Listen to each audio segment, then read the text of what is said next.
বলো তোমরা কেমন আছো? গুড মর্নিং করে দাও সবাইকে গুড মর্নিং। এটা গুড মর্নিং এর স্টাইল।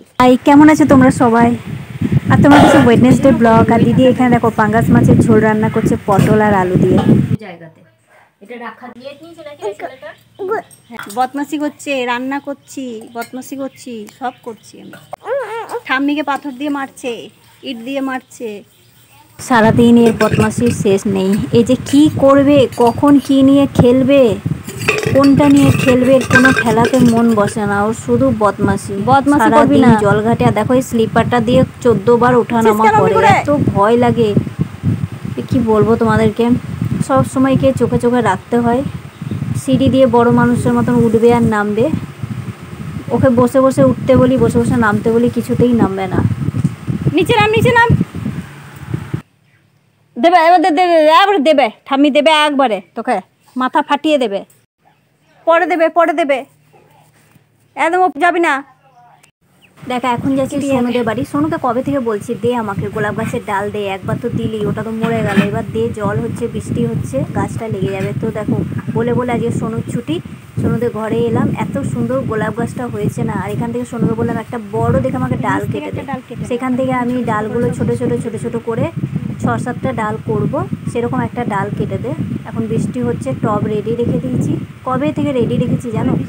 ওরা সময়ও হয় না, আর ও কেটে যে আমাকে ডালটা দেবে সেটাও করতে পারছে না। তো আজকে ওকে আমি বলেছি আজকে যেমন করে হোক দে। তাই জন্য দেখো সোনু আমার জন্য ডাল কাটছে। এখান থেকে কতগুলো ডাল ছোটো ছোটো করে কেটে টবে সব লাগিয়ে দেবো। বেশি ডাল লাগালে তবেই কিন্তু মানে যে কোনো একটা ডাল হয়তো লাগবে। পালাচ্ছিস বাবু? বাবু একা যাস না, কাদা আছে। কত ফুল গাছ লাগাই, যেখানে যা পাতাবাহার গাছ পাই ব্যাস এনে লাগিয়ে দেয়, একদম আমার মায়ের মতন। আমিও গাছের খুব ভক্ত। বাড়ি চলো, বাড়ি চল, পিটি নিয়ে যাচ্ছে। আমি কাঁটা। এই রাস্তাটা এত বাজে অবস্থা না, তোমাদের প্রত্যেকদিন ব্লগে আমি রাস্তাটা দেখাই, কারণ খুব বিরক্ত লাগে রাস্তাটাকে দেখলে। এই যে দেওয়ালটা পড়ে গেছে, তারপর তো আরও কাদা, তার আগে বৃষ্টিতে আরও কাদা। দেখো দিদি আবার ওপরে জানলায় বসে আছে।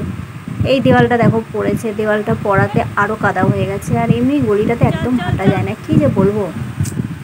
এখান থেকে অনেকগুলো ডাল দেখো আমি বের করেছি, মানে কেটে কেটে ছোটো করে রেখেছি। এই টবটা যে আমি কবে থেকে রেডি করে রেখেছি, দেখা যাক এতগুলো ডাল আমি লাগাবো, এর মধ্যে কোন ডালটা লাগে। কারণ বৃষ্টি যদি আজকে পড়ে বা কালকে পড়ে তাহলে নিশ্চয়ই লেগে যাবে। তো আজকে তো বৃষ্টি হয়নি, তোমাদের এখানে বৃষ্টি হচ্ছে কিনা আমাকে জানিও। আর এর পাশে জানো তো মানি প্ল্যানের গাছটা কত যত্ন করি, যার জন্য মানি প্ল্যানের গাছটা কত সুন্দর হয়েছে। চলো তোমাদেরকে একবার দেখাই মানি প্ল্যানের গাছটা। তার সাথে আজকের ব্লগটা এখানেই শেষ করলাম। চলো আবার একটা নতুন ব্লগের জন্য তোমরা ওয়েট করো। টাটা।